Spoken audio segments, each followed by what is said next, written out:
Hello, and welcome to another edition of It's Just Me by Brent Fox.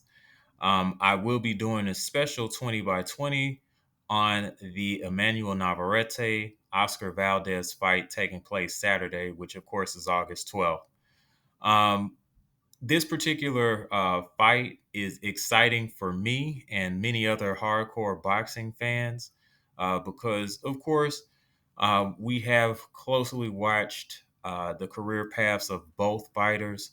Emmanuel Navarrete, who is a high volume, come forward, pressure style type fighter, against Oscar Valdez, who is also a high volume puncher, but is more of a boxer. Um, the clash of styles is what's very, very intriguing because both men do have high punch output. Um, I will give my particular breakdown and what I think about the fight here in just a moment. I do want to take time out to also just kind of um, go over, uh, just basically go over the the family reunion that was canceled for the LDBC. I really hate again that this particular weekend I won't be seeing my family, uh, and it's kind of bittersweet. I know that some of the family had actually wound up going to the Spence Crawford fight, and then some of us had actually excuse that that was my son. Um, some of us had actually wound up doing family trips. Some of us actually wound up going to see um, other fighters locally who, they have avid support for, which is a very beautiful thing. Um, I would be remiss if I did not mention the family reunion that was supposed to be this particular weekend and how badly I actually missed that event. And it does have me very, very hungry for next year, just kind of see, or anticipate how that's actually going to go. Getting back on the subject, the fight between Navarrete and Valdez, these two particular styles, of course, are basically going to make for a very good blend. Of course, the reason why is with most volume punchers that apply pressure, the boxer, in most instances, is kind of able to time that particular pressure and volume and make out for very beautiful counter combinations.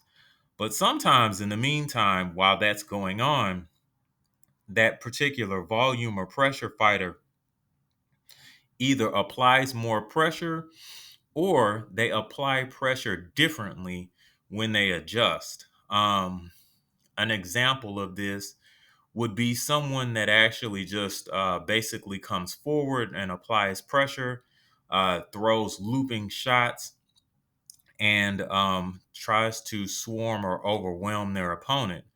So if there's a boxer that's also a high volume puncher, punching in between those shots by throwing straight shots, then basically that particular pressure fighter, if they are able to, what they wind up doing is adjusting and varying the speeds of their punches and also the angle of their punches as well. So they may challenge laterally on occasion. Laterally, of course, just meaning that they have good body movement, move side to side, and then start applying the punches. Um, or they may sidestep before they actually just go straight in. They just sidestep and then begin throwing punches from different angles. They may start off with a jab, they may do a cross, as opposed to just coming in, blocking, and then throwing hooks. Um, excuse me, and it throws off even something as simple as that can actually throw off timing for someone who's actually a boxer and likes to time attacks and then counter them. Um, but for Valdez, a lot of people are kind of missing the fact that this gentleman was an Olympian for Mexico, of course, and that in order to be an Olympian, you do have to have some type of working knowledge on boxing. Okay. You can't just go in there and just be some guy who free swings and then works their way up to an Olympic team. I guarantee you it does not work that way. I think that Valdez's attack should be educated enough to, excuse me, give Navarrete some problems. And again, vice versa. I think that Navarrete's pressure attack would probably be enough to also give Valdez quite a few problems as well. Now, as far as excuse me, the tail of the tape, we're gonna take a look here. I know that excuse me, Oscar Valdez is basically, I think, the shorter fighter in this one.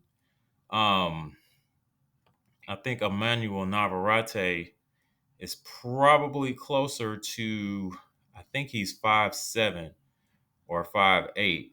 Um, hang on just a second.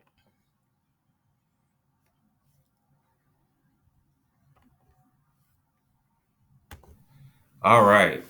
So yeah, as I was stating, um Navarrete is about 5'7". He has a 72-inch reach, while Valdez, who is 5'5", has a 66-inch reach.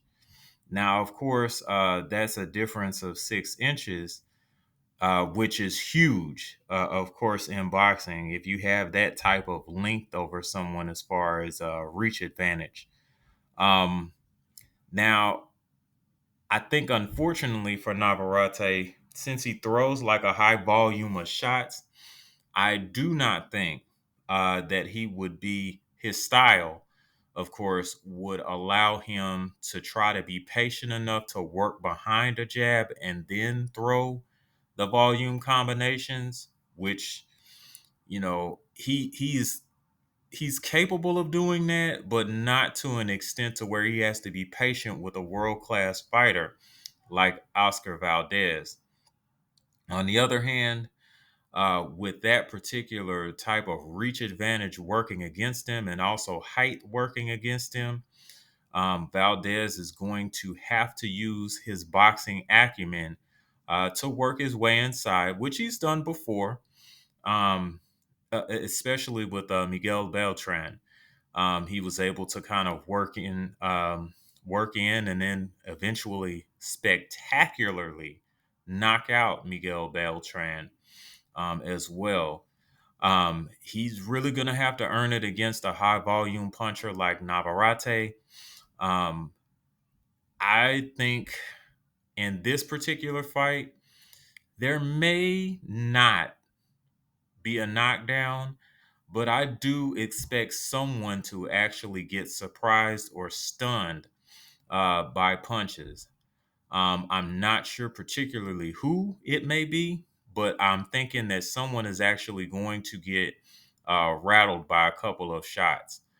Um, to be quite honest with you, I think um, that it could be Emmanuel Navarrete that kind of gets shaken up by a few shots that Valdez may throw. Even though Navarrete is known to have basically a granite chin, and because of his pressure style of fighting, can endure a various number of shots. I just think that because of Valdez's boxing acumen and also his power, he may shake up Navarrete, not to the point to where it seriously hurts him, but I think it does get his attention. But I think also that Navarrete will go right back to business and win quite a few rounds.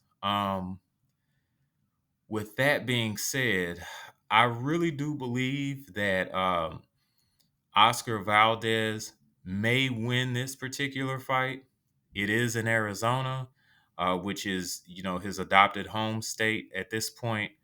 And because of his boxing acumen, I do think that Oscar Valdez will be able to, quote unquote, weather the storm early. And I think that he finds a rhythm punching in between Navarrete's mass volume attacks. I just think that Oscar Valdez may be able to kind of systematically outpoint Navarrete.